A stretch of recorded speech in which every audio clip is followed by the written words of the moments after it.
Prabhuddha Bharat International Program of Reading the Constitution of India, Episode 30. In this episode, we cover Constitution Part 9 from Article 243I to Article 243O. These 7 articles also, along with the articles we covered in Episode 29, deal with the panchayats. భారత రాజ్యాంగము ప్రబుద్ధ భారత నిర్మాణం. Prabuddha Bharat international ఆధ్వర్యంలో రాజ్యాంగ పఠనానికి ఆహ్వానం. నా పేరు ఝాన్సీ గెడ్డం. రాజ్యాంగ పఠనం 30వ ఎపిసోడ్. ఈ ఎపిసోడ్లో భారత రాజ్యాంగం 9వ భాగంలోని అధికరణ 243 నుండి 243 వరకు చదువుకుందాం.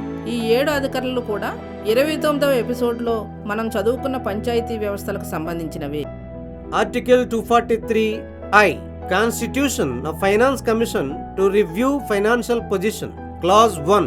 The governor of a state shall, as soon as may be within 1 year from the commencement of the Constitution, 73rd Amendment Act 1992, and thereafter at the expiration of every 5th year, constitute a finance commission to review the financial position of the panchayats and to make recommendations to the governor as to subclause A, the principles which should govern 1.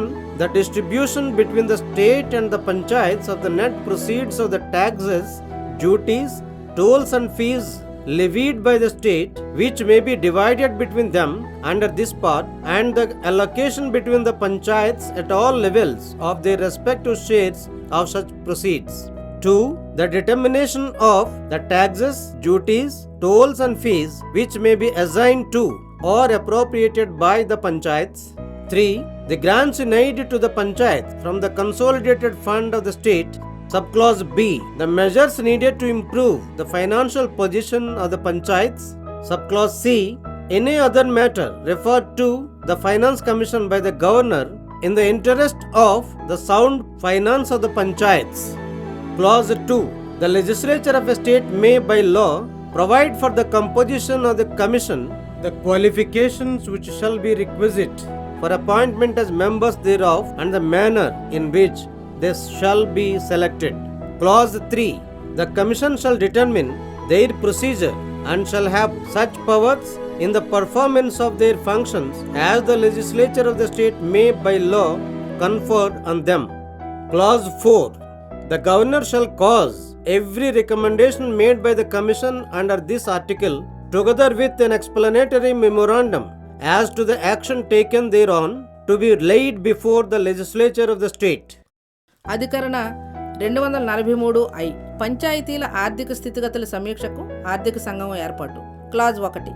రాష్ట్ర governor సాధ్యమైనంత త్వరగా రాజ్యాంగపు 73వ సవరణ చట్టం 1992 ప్రారంభమైనప్పటి నుండి 1 సంవత్సరం లోపల మరియు అటు తర్వాత ప్రతి 5 సంవత్సరములకు పంచాయతీల ఆర్థిక స్థితిగతులను సమీక్షించి ఈ క్రింది విషయములపై గవర్నర్కు సిఫారసులు చేయడానికి ఆర్థిక సంఘమును ఏర్పాటు చేయవలెను. ఆ సంఘము పాటించు సూత్రాలు. 1. రాష్ట్ర ప్రభుత్వం విధించదగి ఉండి ఈ భాగము క్రింద రాష్ట్రమునకు మరియు పంచాయతీలకు మధ్య విభజించదగి ఉన్న పన్నులు, సుంకములు, టోలు పన్నులు మరియు రుసుముల నికర రాబడులను వాటి మధ్య పంపిణీ చేయుటకు మరియు అన్ని స్థాయిల్లోని పంచాయతీల మధ్య అట్టి రాబడులను ఆయా వాటాల ప్రకారం కేటాయించుటకు.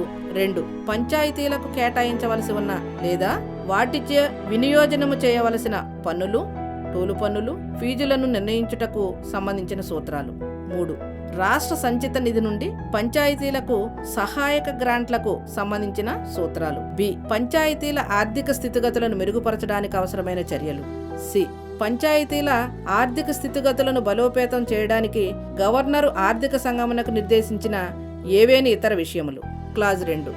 రాష్ట్ర శాసన వ్యవస్థ శాసనం ద్వారా ఆర్థిక సంఘము ఏర్పాటుకు దాని సభ్యులుగా నియమించబడు వ్యక్తులకు ఉండవలసిన అర్హతల గురించి, వారిని ఎంపిక చేయు పద్ధతులను గురించి నిబంధనలు చేయవచ్చును. క్లాజ్ 3. సంఘము తన కార్యనిర్వహణ విధానమును తానే నిర్ణయించుకొనవలెను. శాసన వ్యవస్థ శాసనం ద్వారా తనకు ఇవ్వబడినట్టి అధికారములు వినియోగించవలెను మరియు విధులను నిర్వర్తించవలెను. క్లాజ్ 4. గవర్నరు ఈ అధికరణ క్రింద సంఘము చేసిన ప్రతి సిఫారసును, దానిపై తీసుకోవలసిన చర్యలను గురించి వివరణాత్మక మెమోరాండమును రాష్ట్ర శాసన వ్యవస్థ ముందు ఉంచినట్లు చూడవలెను. Article 243J. Audit of accounts of panchayats. The legislature of a state may, by law, make provisions with respect to the maintenance of accounts by the panchayat and the auditing of such accounts. అధికరణ 243 జే. పంచాయతీల అకౌంటుల తనిఖీ. రాష్ట్ర శాసన వ్యవస్థ పంచాయతీల అకౌంట్ల నిర్వహణకు సంబంధించి అట్టి అకౌంట్లను తనిఖీ చేయడానికి సంబంధించి శాసనం ద్వారా నిబంధనలు చేయవచ్చు. Article 243K. Elections to the panchayats. Clause 1. The superintendence, direction and control of the preparation of the electoral rolls for and the conduct of all elections to the panchayats shall be vested in a state election commission consisting of a state election commissioner to be appointed by the governor. Clause 2.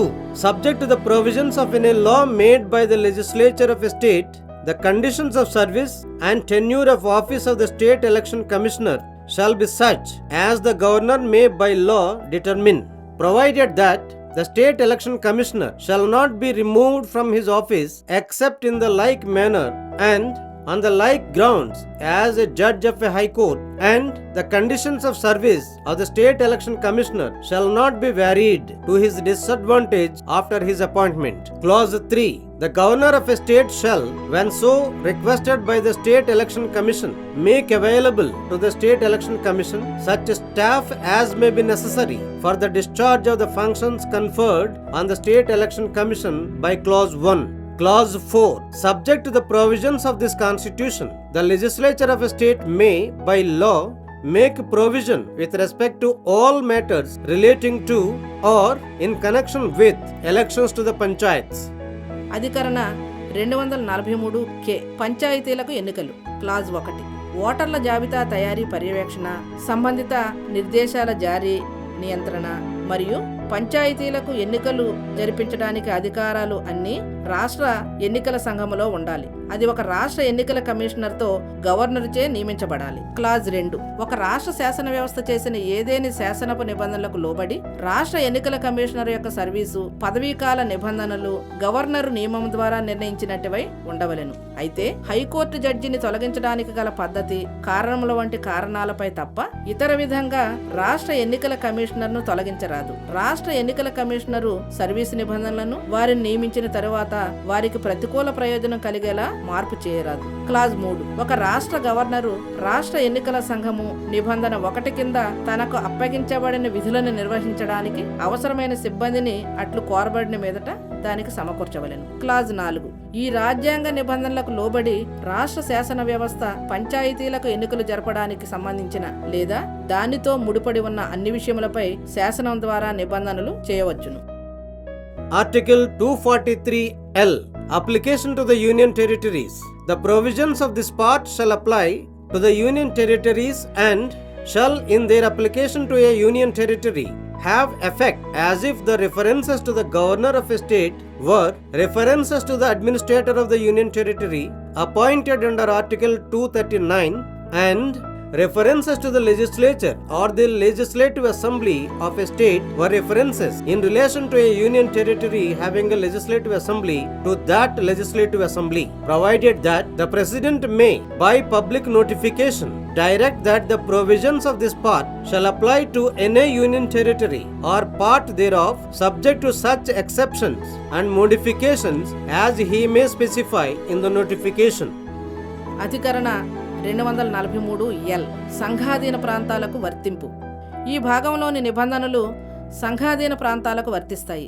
సంఘాధీన ప్రాంతానికి వాటిని వర్తింపచేయనప్పుడు రాష్ట్ర governor అను ప్రస్తావనను 239వ అధికరణ క్రింద నియమితుడైన సంఘాధీన ప్రాంత అడ్మినిస్ట్రేటర్కు ప్రస్తావనగాను, రాష్ట్ర శాసన వ్యవస్థ లేదా రాష్ట్ర శాసనసభ అనే ప్రస్తావనను శాసనసభ ఉన్న సంఘాధీన ప్రాంతం విషయంలో ఆ శాసనసభకు చేసిన ప్రస్తావనగాను అన్వయించి వర్తింపజేయవలెను. అయితే దేశాధ్యక్షులు బహిరంగ ప్రకటన ద్వారా ఆ ప్రకటనలో నిర్దిష్టపరచినట్టు మినహాయింపులు, మార్పులకు లోబడి ఈ భాగంలోని నిబంధనలు ఏదేని సంఘాధీన ప్రాంతమునకు లేదా దానిలోని ఏదేని భాగానికి వర్తించునని ఆదేశించవచ్చును.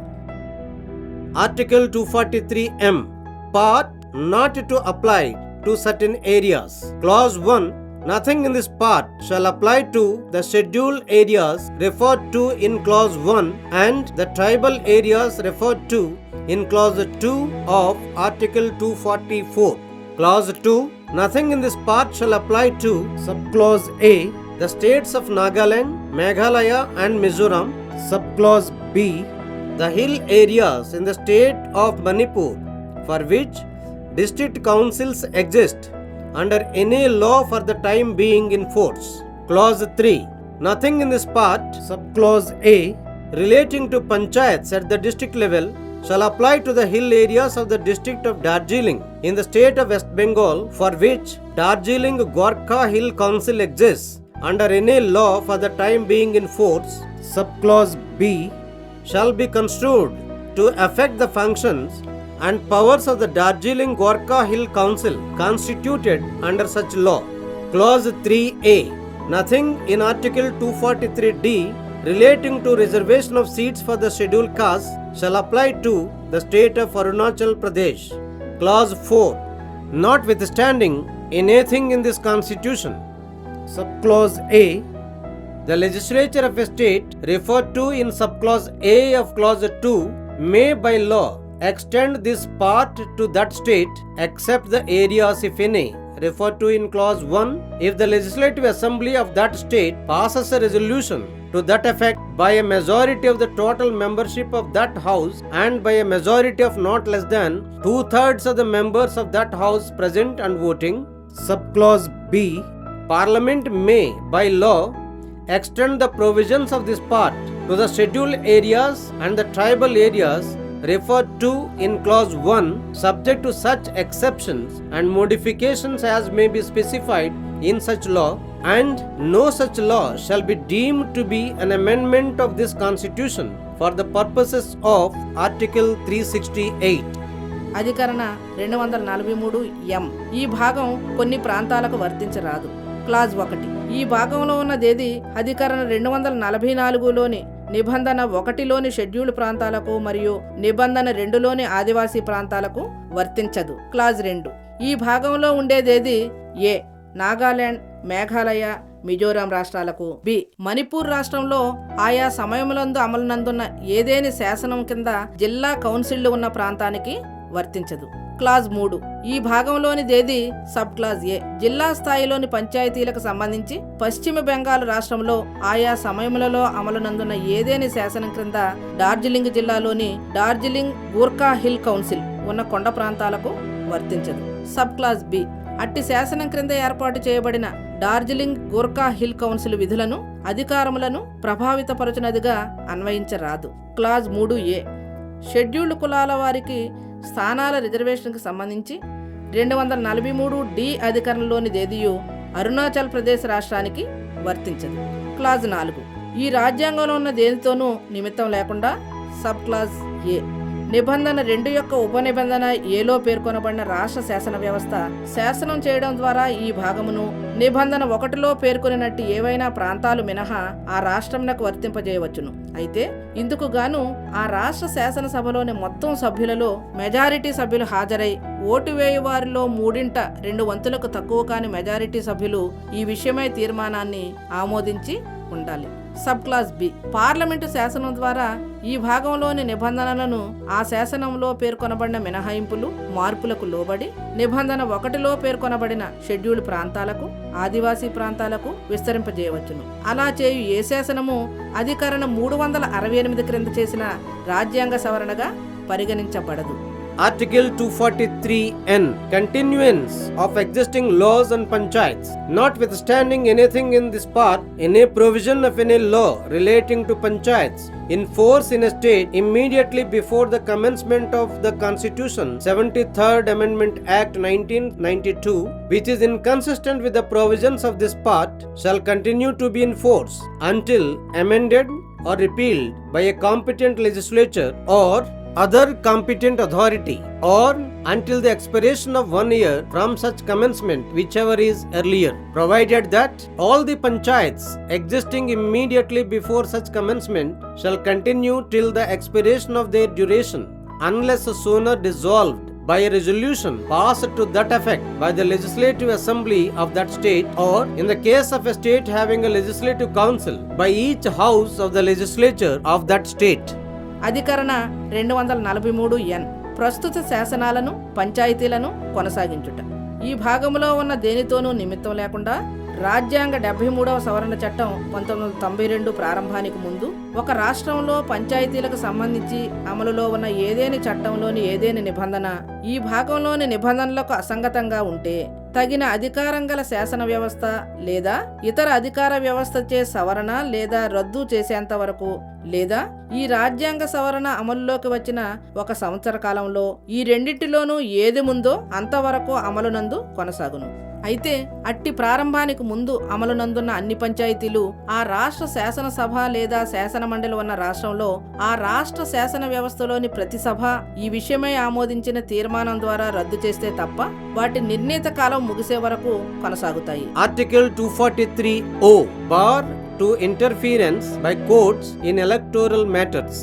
Notwithstanding anything in this constitution, subclause A, the validity of any law relating to the delimitation of constituencies or the allotment of seats to such constituencies made or purporting to be made under Article 243K shall not be called in question in any court.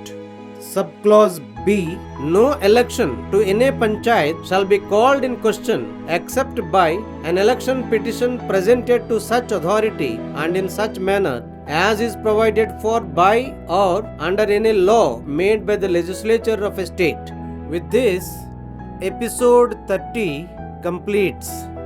అధికరణ 243O ఎన్నికల విషయాలలో కోర్టుల జోక్యం నిషిద్ధం. Sub clause ఏ, ఈ రాజ్యాంగంలో దేనితోనూ నిమిత్తం లేకుండా అధికరణ 243K క్రింద చేయబడిన లేదా చేయబడబోతున్న నియోజకవర్గాల ఏర్పాటు లేదా అట్టి నియోజకవర్గాలకు స్థానాల కేటాయింపుకు సంబంధించిన ఏదేని శాసనపు మాన్యతను ఏ కోర్టులోనూ ప్రశ్నించరాదు. సబ్ క్లాజ్ బి, ఏదేని పంచాయతీకి జరిపిన ఎన్నికను రాష్ట్ర శాసన వ్యవస్థ చేసిన ఏదేని శాసనం ద్వారా లేదా శాసనం క్రింద నిబంధించబడినట్టి అధికారికి నిబంధించబడినట్టి రీతిలో సమర్పించిన ఎన్నికల పిటిషన్ ద్వారా తప్ప వేరు విధంగా ప్రశ్నించరాదు. ఇంతటితో రాజ్యాంగ పఠనం ఎపిసోడ్ 30 సమాప్తం.